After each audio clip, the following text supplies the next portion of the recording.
this is a prime example of how procurement routes in construction are kind of like fragmented, foolish. To break it down, right, the stakeholders at play here are the client, the architect, the contractor, and the subcontractor. Hello and welcome to episode 158 of the Own the Build podcast with me, Paul Hemming. And I should probably start saying with me, Paul Hemming, and Chris Barber at this rate, because we are returning to the Future of Contracting series today. And as always, I'm sat here with good mate of mine, Chris Barber, Chief Visionary Officer, CVO at C-Link. If you're wondering what CVO is, I'm going to mention that probably quite a lot. That is our Chief Visionary Officer at C-Link. QS, ex-subcontract, QS, ex-main contract, QS Proficionado, let's call him. So as always, Future of Contracting series today.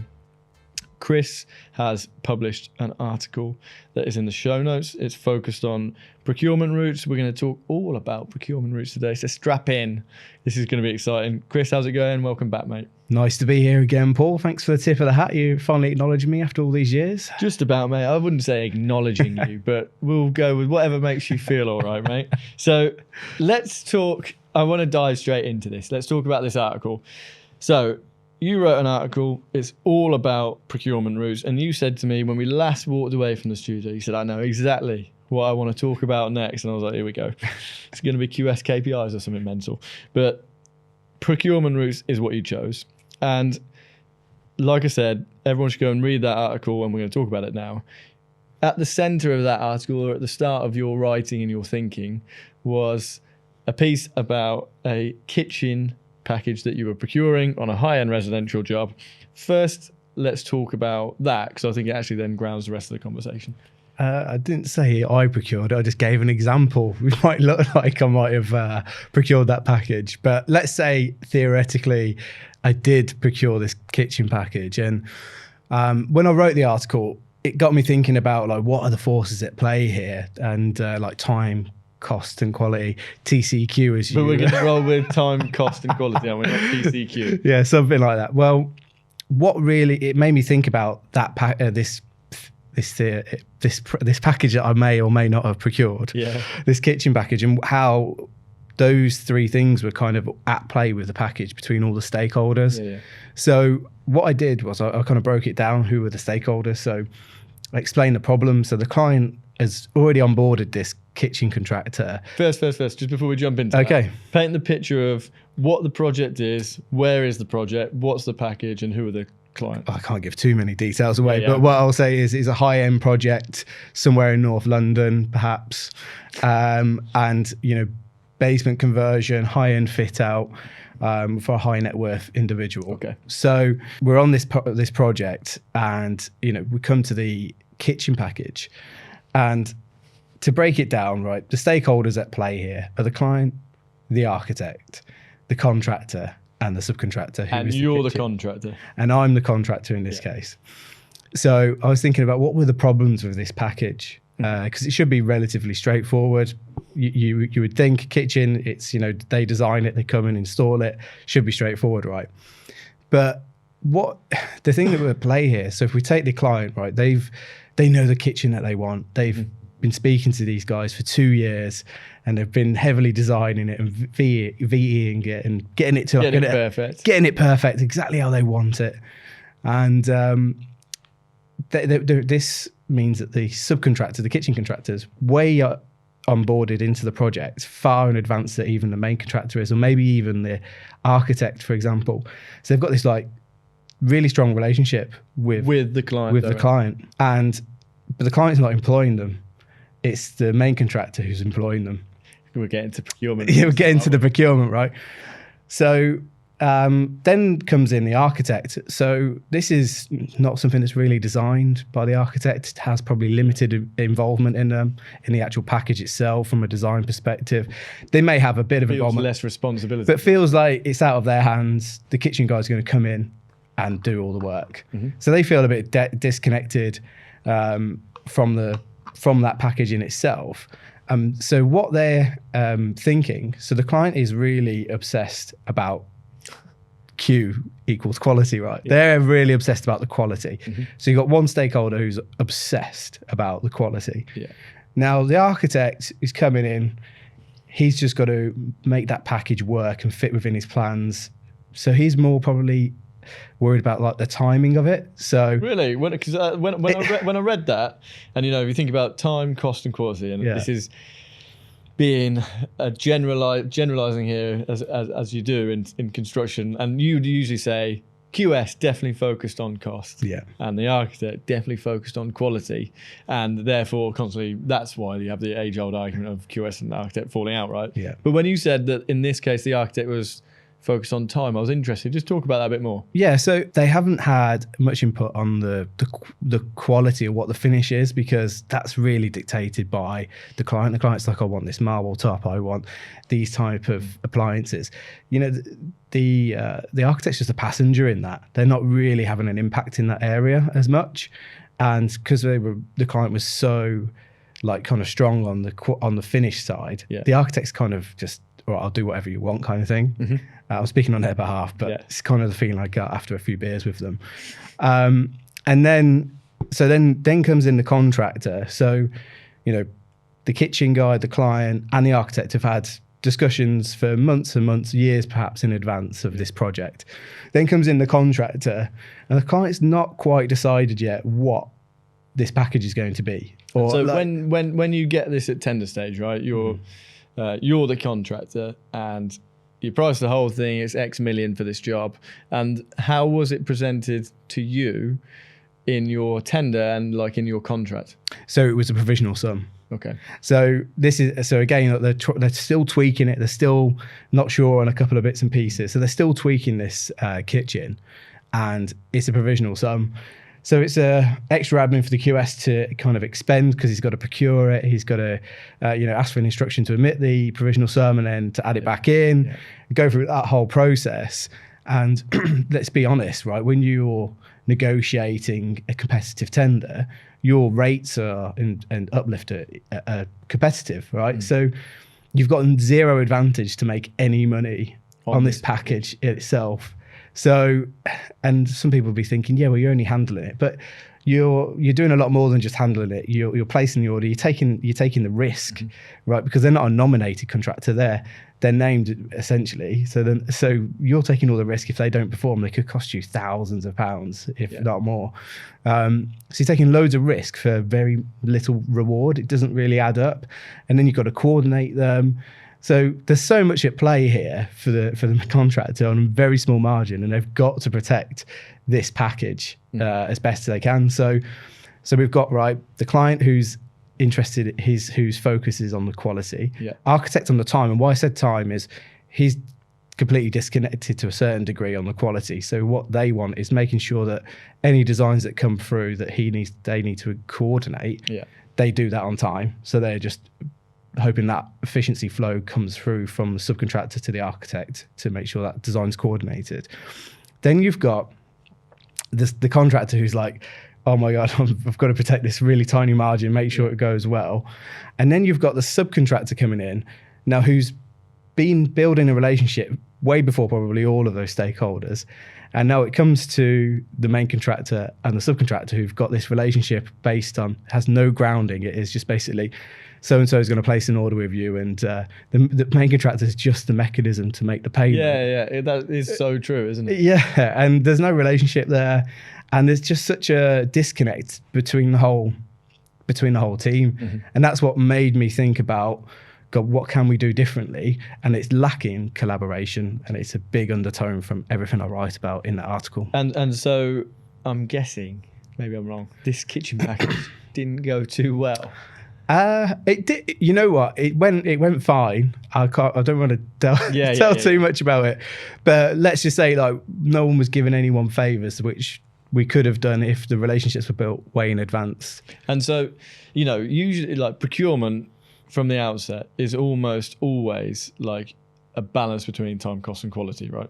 Where as a single point, when you're procuring, you are kind of creating, you're hedging your bets against each, right? In one project, quality might be the thing, and therefore it's going to take a bit longer, it's going to cost a bit more, etc., etc.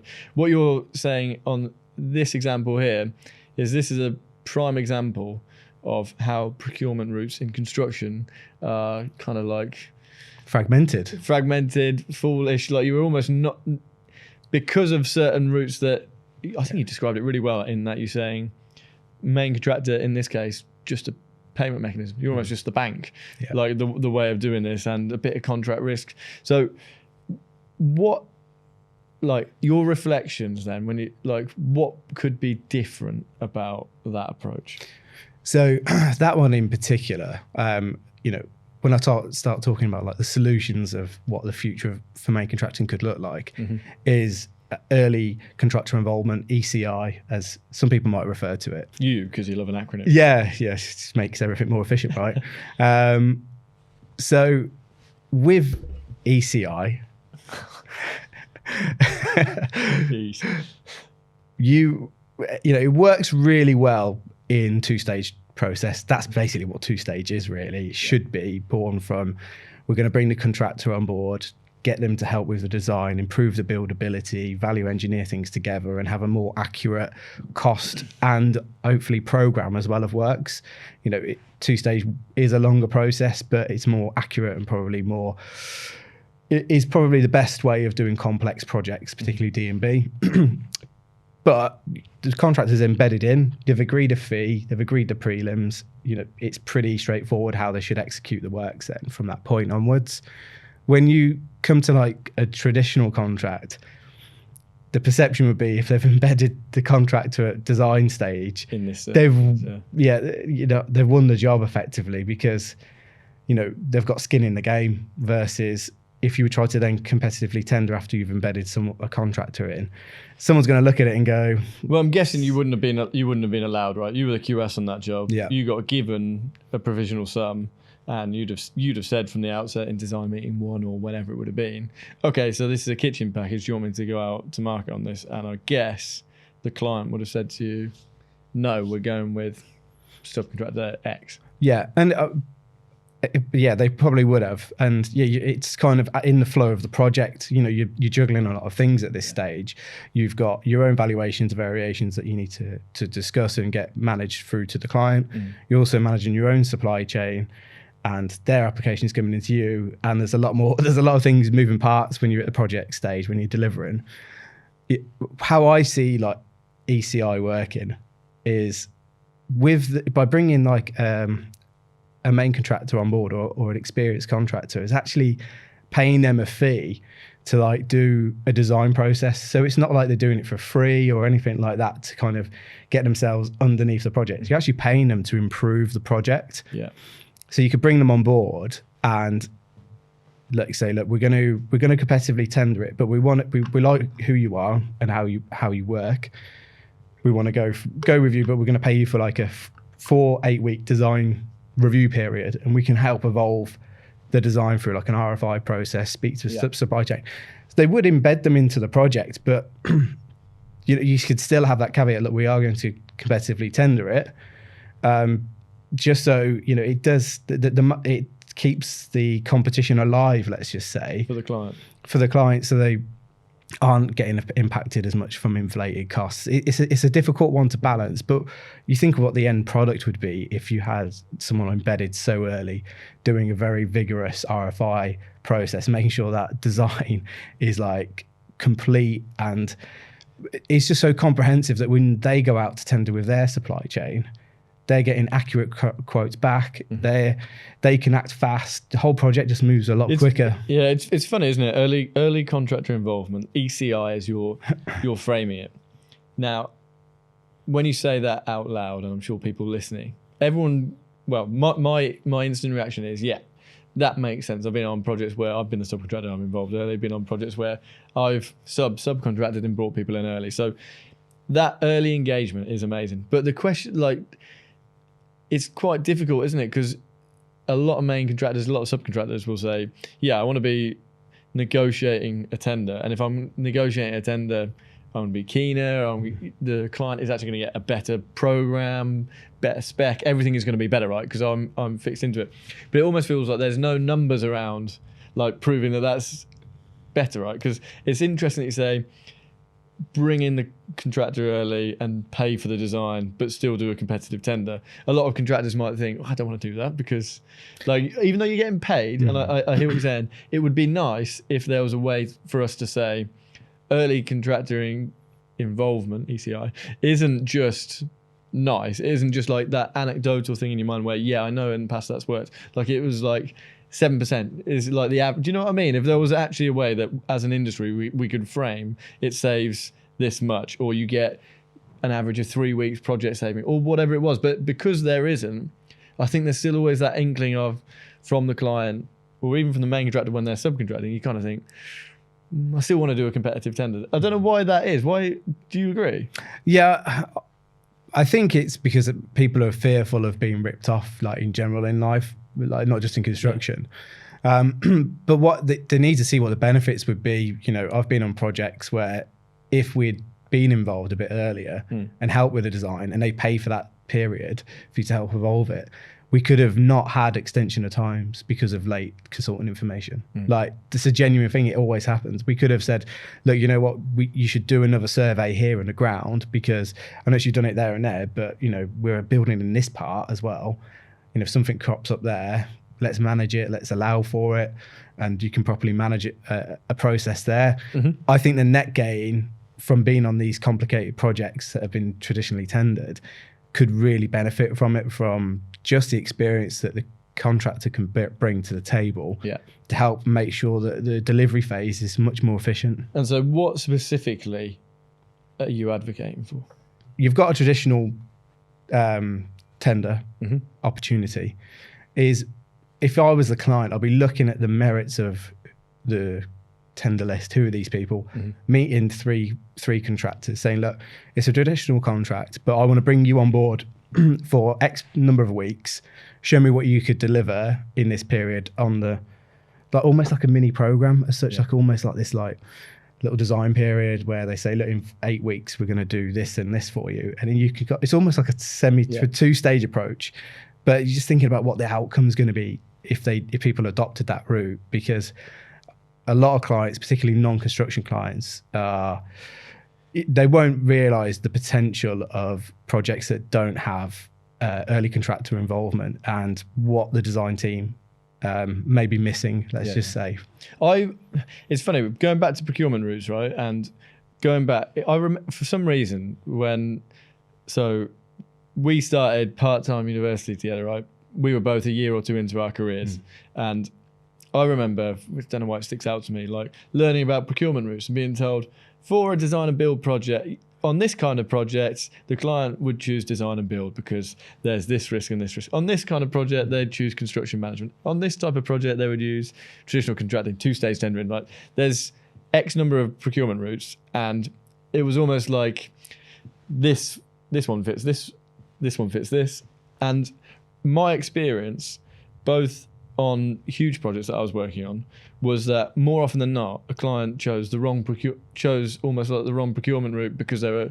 So, for instance, a D&B contract is what I worked on a huge amount of times, but with like a 10,000 page spec, which is almost not a D&B. It's almost like a traditional, right? It's just like you're just crossing wires. And then, so that was on the bigger ones, and then on the smaller projects, so often I see, and we've talked about it on this show, funders forcing developers to do a D&B contract when they don't want a D&B contract because they want to have real control over the end product, etc., etc. And so it's almost like, I feel on a lot of projects across various sectors, when a client is starting the project, they're almost choosing the wrong procurement route in many cases. I don't know what your reflection on that is. Yeah, I agree. I mean, it's probably why we've got such big PI issues in the industry, right? There was that, I was looking, when I was doing some research, just looking at the procurement routes and how they've changed. Like, traditional was the dominant one. There's different reports out there, but you can see like there's such a gap closing between D&B, and in one report it was suggesting that D&B was the most popular choice. And the thing is with D&B, if it's embraced for its true reasons, it can work really well. Yeah, I agree. It's supposed to be a more collaborative approach, and that I'm kind of talking about here with this ideation. And and move the risk to one contractor. But in a single stage competitive D&B, I think is problematic because there's too much risk being taken by the contractor too early, and it only compromises because they're then the only incentive they've got as a business is cost, right? To manage costs. And we know that, you know, when we make concessions on product choices, it can have catastrophic effects, right? Yeah. So in theory, it could work well, and it's great. Risk with one contractor, we just move an insurance claim to insurance claim, but we're not going to get the end product that we desired if we adopt that route and that strategy. I completely agree with you. And there's a lot more to discuss on this, and let's do that after this break.